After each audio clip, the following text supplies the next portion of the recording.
Hai semuanya, gimana kabar kalian? Semoga selalu dalam keadaan baik. Jadi welcome back teman-teman di Andy Grayston Channel, dan ini adalah segmen analisa kripto, segmen dimana kita akan mengulas untuk koin-koin yang udah teman-teman request di kolom komentar channel YouTube ini. Terima kasih banyak, udah banyak sekali requestan yang masuk.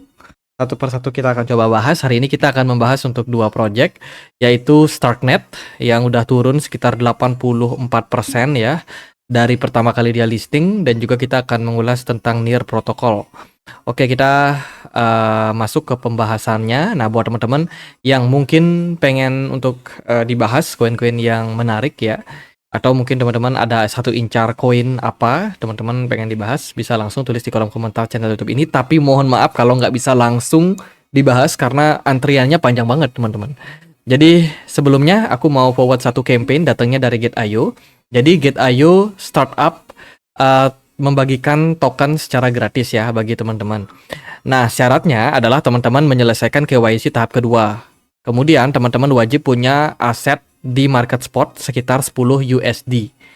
Setelah itu teman-teman bisa klaim tokennya secara gratis. Jadi Gate.io sendiri adalah aplikasi exchange yang bisa teman-teman pakai untuk melakukan perdagangan di market kripto, baik di market spot, futures, kemudian juga market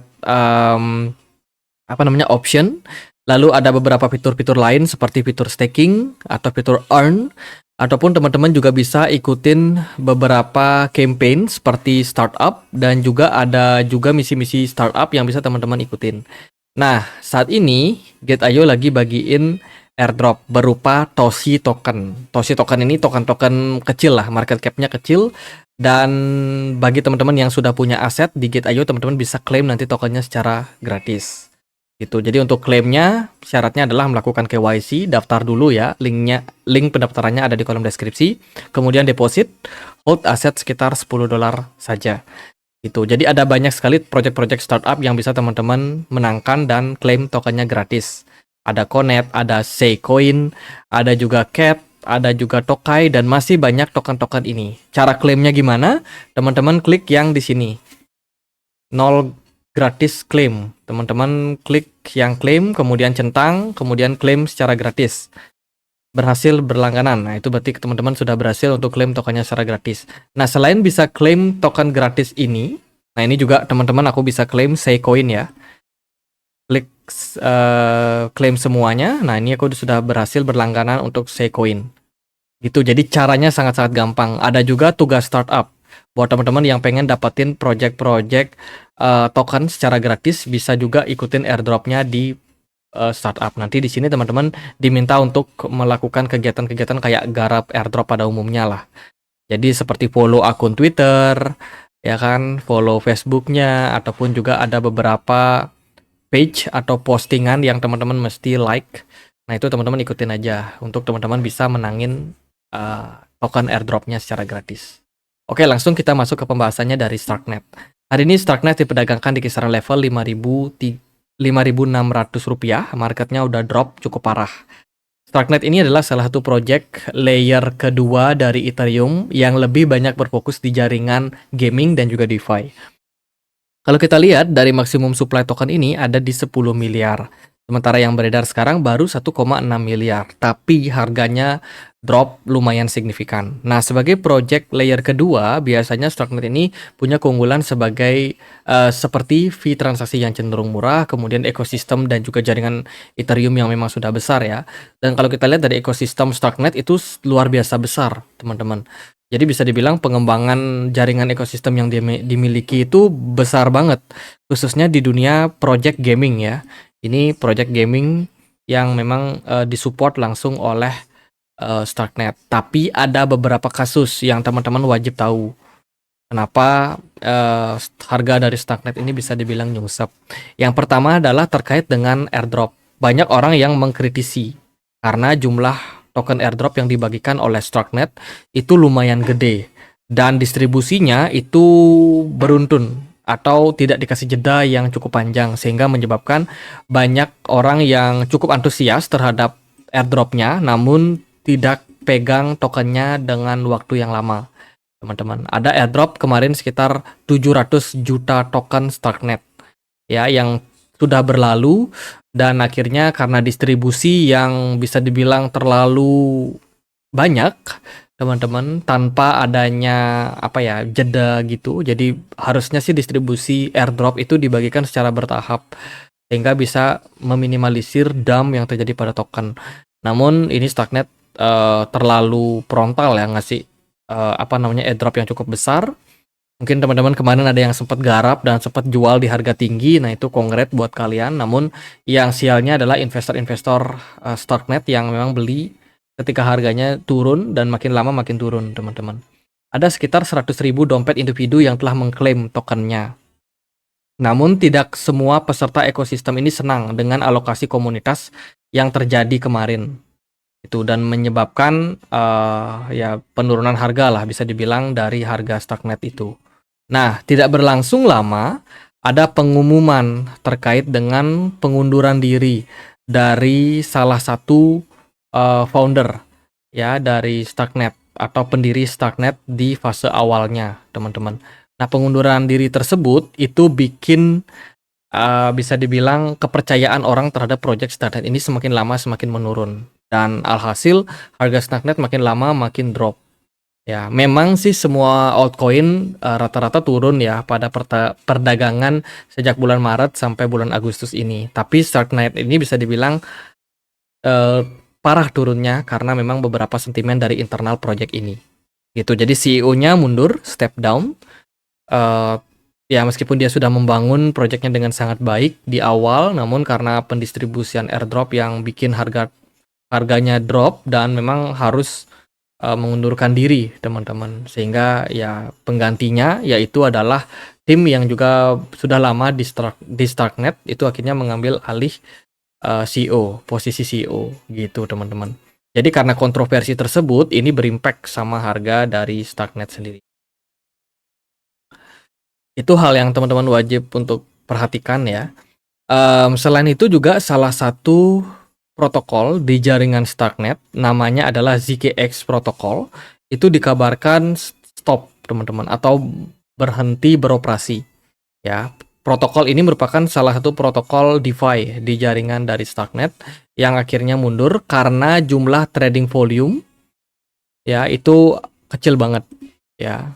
Social derivative trading platform yang ada di jaringan layer kedua Starknet ini akhirnya tutup ya karena minat daripada investor terhadap jaringan Starknet ini cenderung kecil.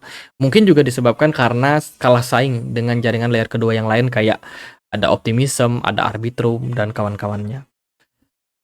Gitu. Jadi pergantian mereka punya CEO yang sebelumnya adalah Diego Oliva akhirnya mundur dan digantikan oleh James Starkwich yang saat ini yang sebelumnya itu memimpin ekosistem growth yang ada di jaringan Starknet. Jadi bukan orang baru ya. Nah, diharapkan dengan pergantian CEO ini bisa menambah peningkatan lah, bisa dibilang bisa membuat peningkatan terhadap ekosistem yang dibangun oleh Starknet. Kemarin mereka baru aja bikin pengumuman terbaru ya, ada sebuah upgrading mainnet yang mereka lakukan. Jadi ini berita yang baru dari Starknet, mereka akan melakukan upgrading 2 minggu ke depan, teman-teman. Kurang lebih 2 minggu ke depan akan ada Starknet volume 0.13.2 yang mana nanti ini akan menyelesaikan beberapa problem seperti biaya yang bisa dibilang akan lebih murah, kemudian block frekuensi yang nantinya akan berhubungan sama data limit dan juga kecepatan transaksi, dan juga ya itu sih peningkatan yang akan mereka lakukan. Jadi diharapkan dengan ada peningkatan ini bisa mengoptimalkan gas fee dan juga biaya yang cenderung lebih murah untuk jaringan Starknet. Gitu. Jadi ada hal yang memang mendasari kenapa harga Starknet mengalami penurunan. Dan kalau kalian perhatikan secara chart, Starknet ini bisa dibilang sudah turun sangat-sangat signifikan dan sekarang berada dalam all time low-nya di kisaran 0,3 dolar.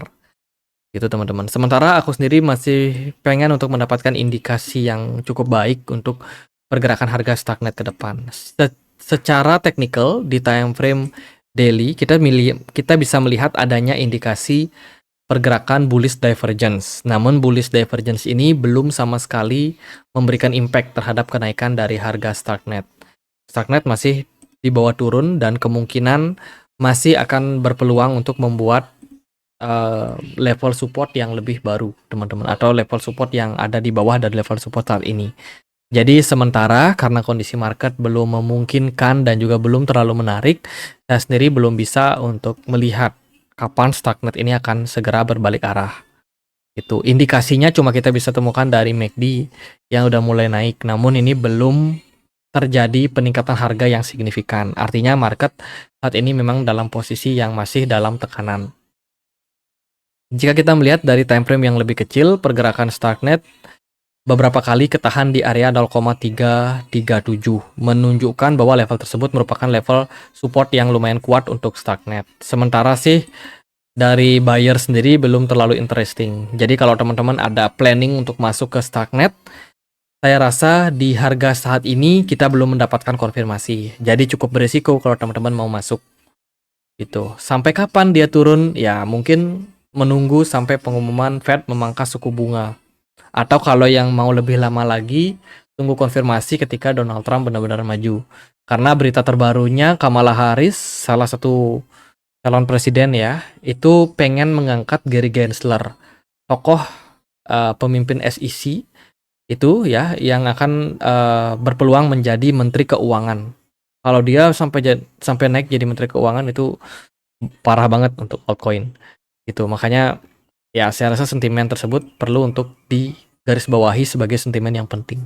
Jadi Fed cut rate dan juga pemilu Amerika Serikat bakalan sangat menentukan arah market altcoin.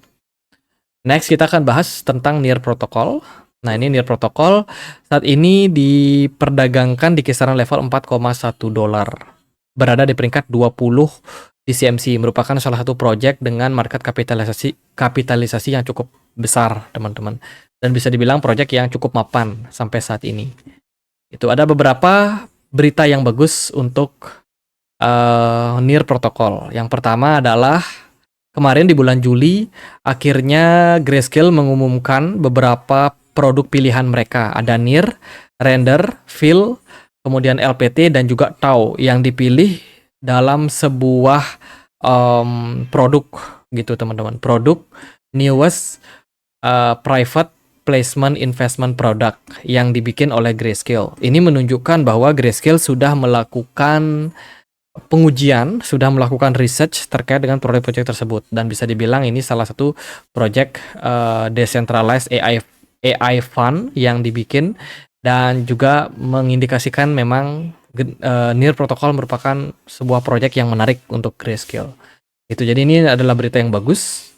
Ya, jadi ya itu kalau kita lihat dari ekosistem yang dibikin oleh Near Protocol ini juga cukup luas ya sangkupannya. Ini beberapa brand yang mungkin teman-teman kenal dan juga sudah mensupport untuk proyek Near Protocol. Near Protocol merupakan sebuah proyek layer 1 yang memang sudah kompatibel dengan beberapa jaringan lain. Seperti saat ini mereka sudah kompatibel dengan jaringan dari Bitcoin, Dogecoin, Ethereum, Cosmos, dan juga BNB, teman-teman. Jadi ekosistemnya sudah semakin besar, semakin kuat, dan integrasinya pun juga semakin baik. Berita yang terbaru adalah Near Protocol stablecoin itu mengalami lonjakan sampai kenaikan ya 717 secara market cap. Jadi ada beberapa produk dari stablecoin seperti USDC dan USDT yang juga sudah disupport oleh Near Protocol. Ternyata lonjakannya itu meningkat di kuartal kedua 2024 ini. Itu lonjakan market cap-nya di jaringan Near Protocol, berarti penggunaan dari jaringan Near Protocol ini bisa dibilang sangat-sangat powerful dan sangat-sangat diperlukan. Terus mereka juga ada kerjasama dengan RWA XYZ. Ini merupakan salah satu protokol yang juga mensupport tokenisasi real world asset. Itu, tapi ini bukan proyek yang besar ya teman-teman. Nah itu sih kalau kita lihat dari Near Protocol so far so good aja menurut saya. Kemudian berita unlock kita coba lihat. Unlock token saat ini cukup merata sih dari Near Protocol ya. Foundationnya pegang sebagian, community seal pegang, kemudian untuk staking, reward staking juga ada, dan cukup merata menurut saya. Sementara jumlah token yang masih bisa di unlock itu kemungkinan cuma 13%, jadi mungkin impact-nya terhadap harga daripada NIR Protocol masih akan bisa terasa dalam periode sampai 2 tahun ke depan, sampai kisaran 2026 nanti.